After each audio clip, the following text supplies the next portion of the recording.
Saya itu sebetulnya sedih. Sedih karena apa? Kalau proses hukum mengenai ijazah ini maju lagi ke tahapan berikutnya. Seharusnya dengan deklarasi dari dua institusi tersebut, UGM dan Polri, polemik ini berhenti. Kita terjebak, memuaskan hasrat.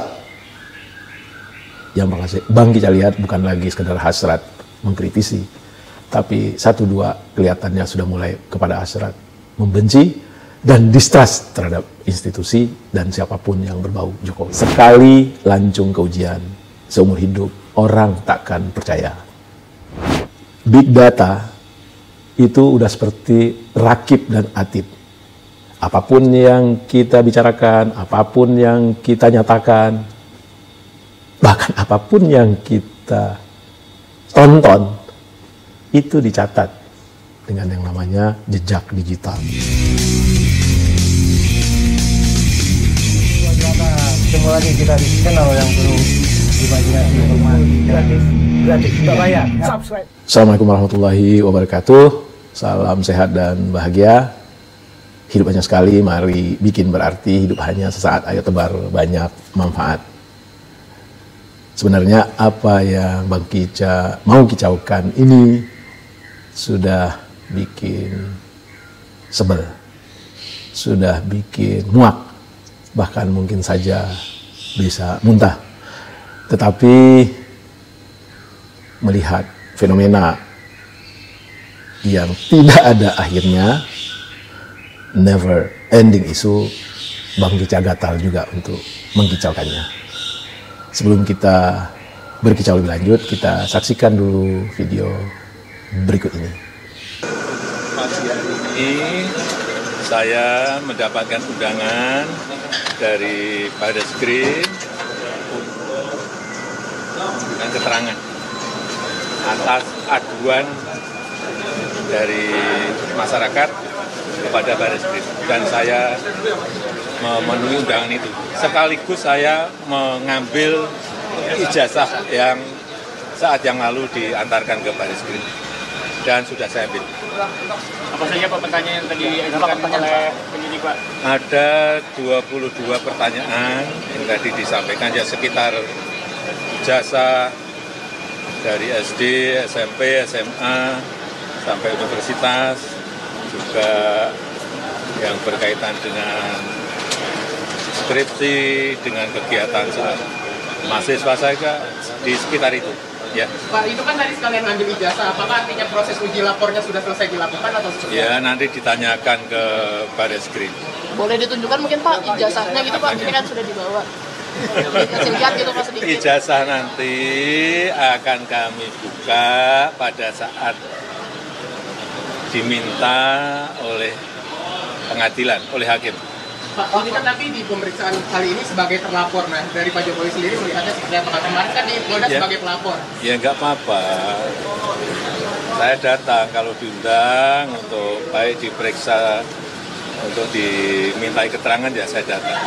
Pak, ada tanggapan nggak Pak soal Pak Budi Ari disebut di terdakwa seperti online? Enggak, yang berkaitan dengan ini aja. Pak, ini terkait sebelumnya dari Ibu Ketum PDIP sempat menyebut kalau misalkan memang ijazahnya asli itu tinggal ditunjukkan aja, nggak perlu sampai repot-repot seperti ini. Mungkin bisa tanggapan Pak Jokowi? Saya itu sebetulnya sedih. Sedih karena apa? Kalau proses hukum mengenai ijazah ini maju lagi ke tahapan berikutnya.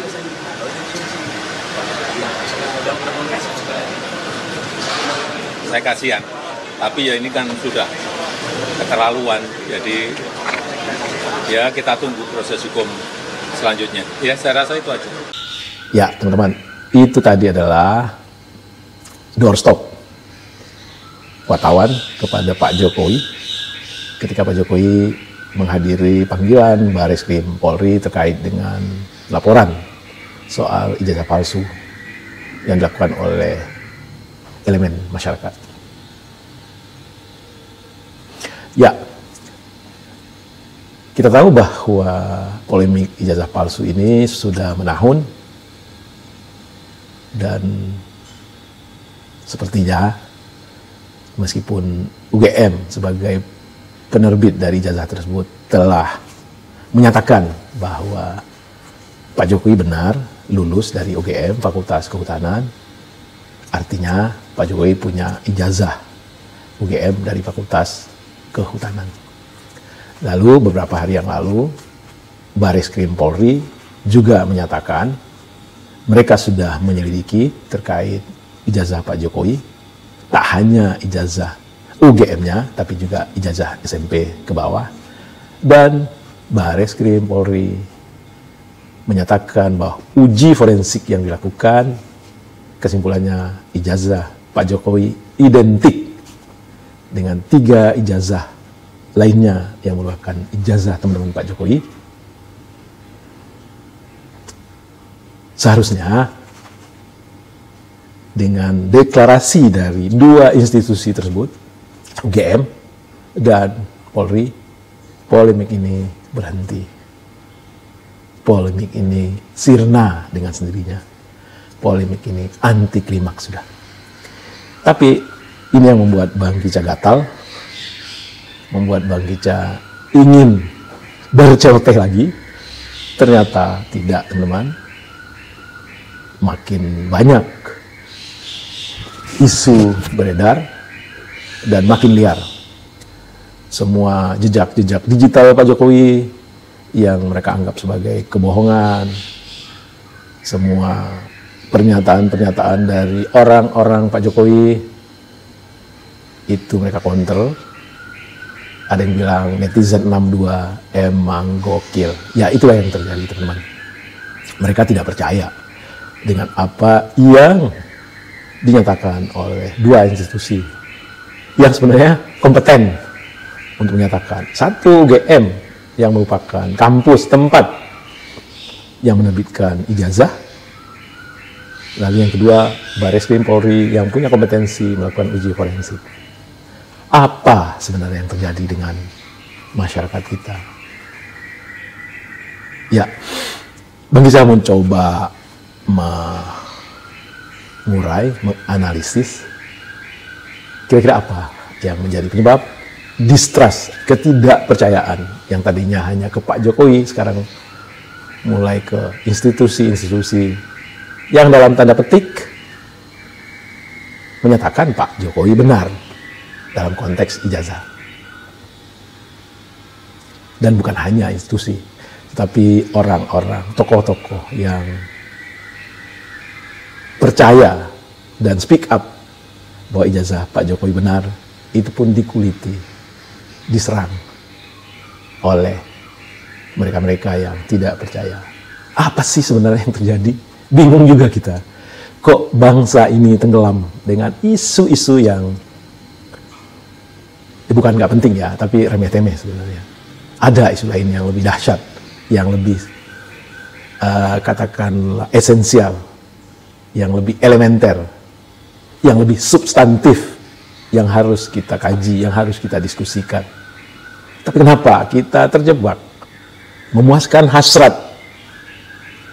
Yang Bang Kicca lihat bukan lagi sekedar hasrat mengkritisi, tapi 1-2 kelihatannya sudah mulai kepada hasrat membenci dan distrust terhadap institusi dan siapapun yang berbau Jokowi. Sekali lagi, apa sebenarnya yang ada di alam bawah sadar banyak masyarakat kita ini?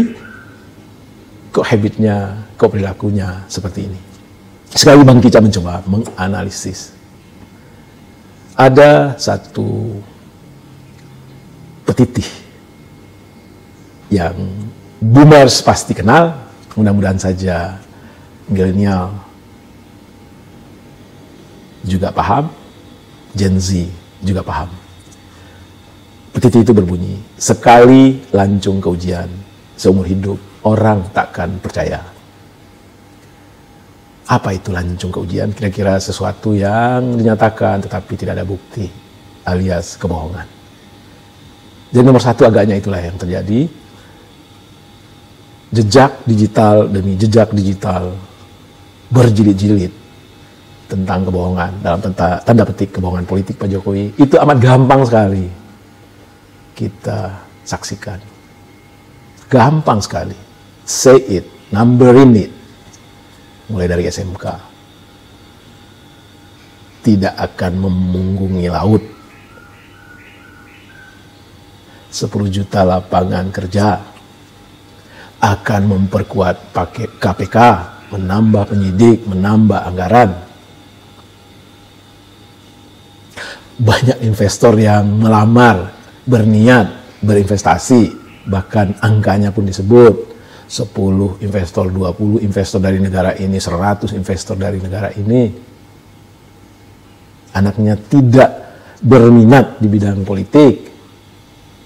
Anaknya belum cukup punya pengalaman dan belum cukup umur untuk maju sebagai wapres. Terlalu banyak, terlalu gampang. Big data itu udah seperti Rakib dan Atid. Apapun yang kita bicarakan, apapun yang kita nyatakan, bahkan apapun yang kita tonton, itu dicatat dengan yang namanya jejak digital. Jadi itu nomor satu. Lancung keujiannya bukan sekali, sudah berkali-kali, dan itu terang benderang disaksikan oleh masyarakat. Dan ditonton, didengar, berulang-ulang, berrepeat-repeat di banyak platform media sosial. Di Facebook, di Twitter, di TikTok, di YouTube. Dan beredar di jutaan WhatsApp masyarakat Indonesia. Bahkan ada yang candu untuk menonton hal tersebut, sekadar untuk tertawa betapa mudahnya kita tertipu oleh janji-janji yang diucapkan seorang tokoh politik.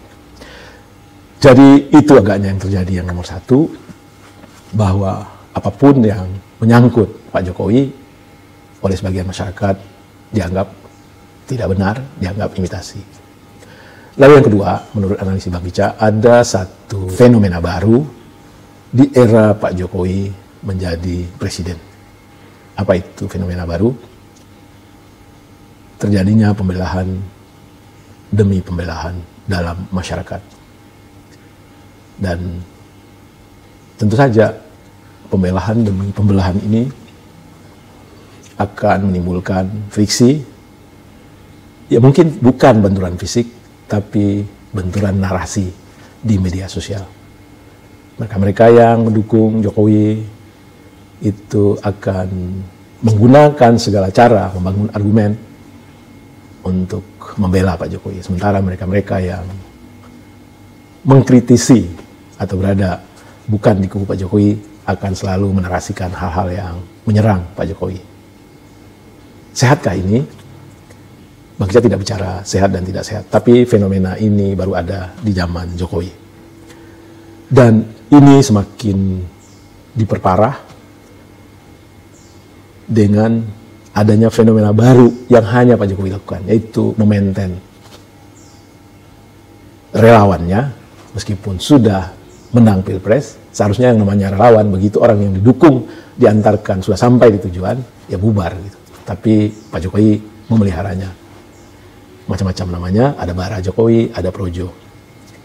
Tentu saja ini punya kontribusi dalam membuat terjadinya perang dalam tanda petik di sosial media antar anak bangsa. Salahkah Pak Jokowi dengan fenomena baru ini?